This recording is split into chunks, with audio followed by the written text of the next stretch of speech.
So, hi, candidate Nguyen, and thank you for doing this interview with us at Disability Rights Louisiana. We're interviewing city council candidates about issues that affect people with disabilities in our city. And so, before we get started, I'm just going to give you a second to introduce yourself to the community and tell them about the district you represent. Sure.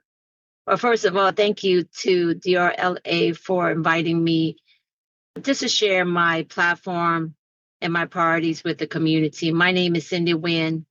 I was a former council member for District E, so I am running for my former seat again, which is District E, that consists of the East, the Lower Nine, Lake Catherine, Fort Pipe, and Venetia now. And so the time that I was in office, I really believe that we started the work that has sat there for decades prior to me coming in since Katrina. We worked on and dealt with major commercial blighted abandoned properties along the I-10. We introduced legislations as well as ordinances to slow down when the East was a target for Family Dollar and Dollar Store only.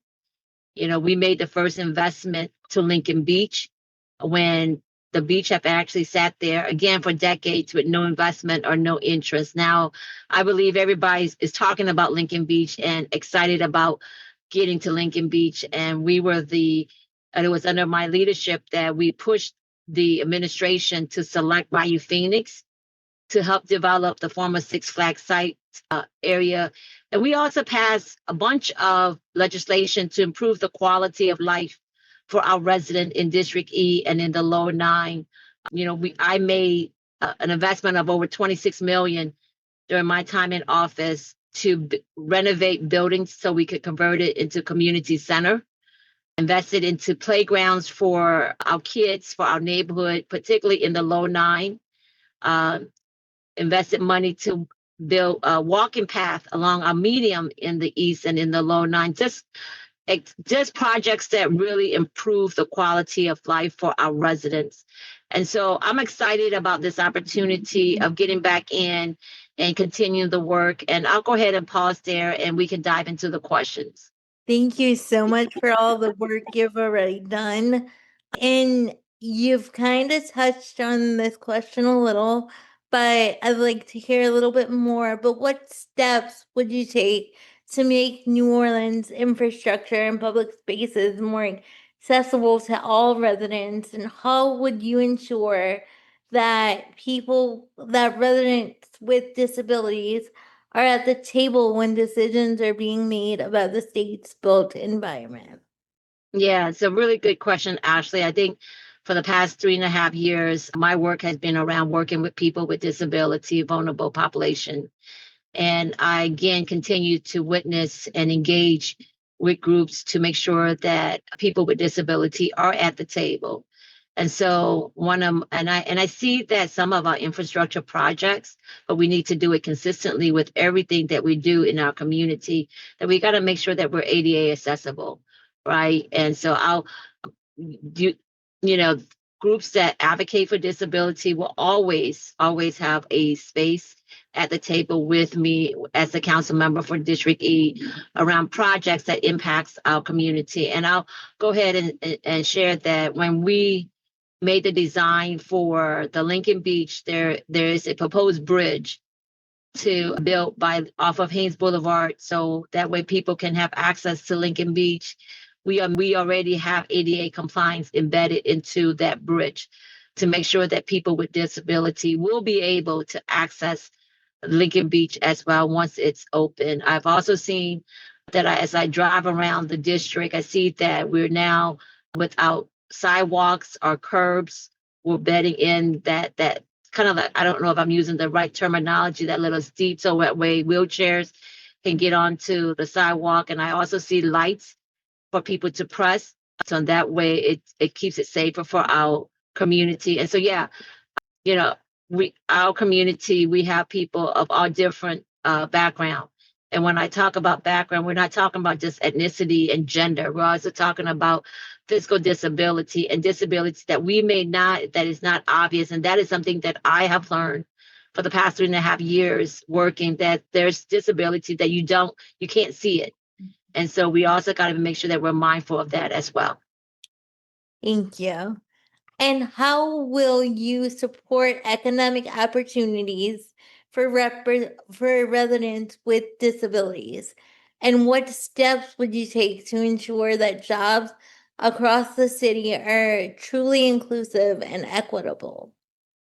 Yeah, of course, I was just at the lighthouse yesterday picking up a cane for Mr. Henry who needed one. And I was telling my colleagues in reference to the work that they do there, and they were just shocked that that people that are visually impaired are still able to work. And I think that is something that we need to increase awareness to people, for people to understand that people with disability are still able to work. And I'm big on diversity, equity, inclusion. And so making sure that no one is discriminated based on their disability. If that person is able to perform the work, then he or she should be able to have access to it. And so definitely looking at, as a council member, really advocating and increasing awareness, but also even introducing a resolution to encourage all of our business owners, our city agency, to ensure that we are not discriminating anybody based on their disability. And for my next question, this is a question that impacts a large majority of your residents with and without disabilities, but what is your vision for ensuring that residents with disabilities can access safe, affordable, and accessible housing across the city? And what would you address? How would you address both affordability and physical accessibility in your housing policies? Yeah, really great question, Ashley. So, normally when we did a senior apartment when I was in office, which is at the TEP Center in the Lower Nine. And so Leona Tate did 24 senior housing. But then and I'll say this, we look at disability when we think of senior citizen, right? Mhm. But we also need to be mindful of the fact that disability does not discriminate based on age. And so as we are building up affordability at those apartments, we also got to make sure that those apartments are um, also building apartments that are accessible for young people that are disabled. And so really great point. And I want to thank you for reminding me. So as I venture and get back into office and serving, this is one thing that I believe that I've learned for the past 3.5 years.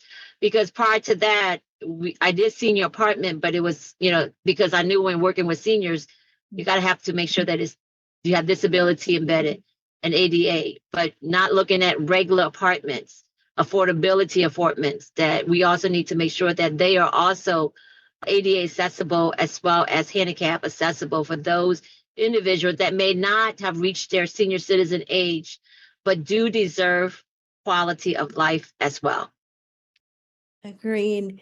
And as you mentioned previously, there are members of the disability community that you can't see their disability necessarily. So, how would you work to expand access to mental health care in the city? And what role do you see the city playing in preventing incarceration of people with mental health conditions? Yeah. Also, another important aspect of our work, when I was in office, I recognized that, and I had constituents that would call me and say, I don't want to call the police because I'm afraid they're going to put my loved one in jail, but they're just having, a meltdown or some mental health issues. And so I get that fully. So I was part of a council that executed a pilot program where I think it's called the crisis intervention, where The team will consist of mental health workers along with other services to ensure that that person is being treated fairly and that we're not sending individuals that are maybe having some mental illness to jail. And so I know I'm very proud of that work. I believe that work continues to be in our community. I'm a big advocate for mental health awareness. I've been supporting that work tremendously, even the line of work that I do now. I encourage people and encourage an opportunity for mental health education awareness to be part of it because you don't know what people go through today. And so it's really important that we're not incarcerating people that are suffering from mental health. And sometimes it's not because of their physical doing. Sometimes it is, and I'm not a doctor, but I know that they just need help. And so I'm going to continue to advocate for policies to ensure that they are getting treatment for their illness versus throwing them into jail and neglecting them. Great. And for my last question, this kind of goes along the same lines, but how would you advocate for more equitable access to Medicaid and other healthcare supports for New Mhm. Orleans with disabilities? And more specifically, what types of policies would you support or oppose? Yeah, so of course, going to work very closely with your state leaders because Medicaid is at the state level. When you guys are up there fighting for issues like this, I hope that you would think of me once I get back into office, allow me the opportunity to join you guys and hang out with you guys for the day and really continue to learn how I can be a better partner. I think as a council member, I will continue to be the voice for vulnerable people, for vulnerable population, because they're the ones that are suffering in our community. And I understand that fully. I came to America when I was 5 years old. My parents didn't have anything. And then having to learn a new culture, I fully get that as well. But I also know that you got, people with disability continue to be left out on many instances, and you guys should not. I'm going to treat everybody equally, no matter if you have a disability or not. I'm going to advocate for you to where you can be able to thrive in the community and continue to be contributing citizen, because I feel that you guys are valuable citizens that contribute, and people may not recognize that. And we're going to have to continue to increase that awareness. But like I say, I would love to be there with you guys at the fight. Please, once I get back in, please think of me when you're up at the state capitol. I would love to join you and to be there with you and to show my support. Great. And that's all for my questions, but is there anything else that we didn't cover that you'd like to add? Yeah, so one thing I wanted to add, because I did get a chance to kind of reflect on the question. I know that the city, through the ADA office, has a advisory committee. Are Mhm. you guys part of that? Yes. Okay, great. And so that is something that I want to continue. And I don't know the level of advisory. Yeah, and I love to get with Eva Hurst on how we can really make that advisory committee stronger, and even to support activities to really increase awareness, and even to do stuff in the community so people would know that we do have people living among in our community that are disabled, and we need to make sure that our streets, as we are fixing it, our sidewalk, and as we put lights in, that we keep them in mind.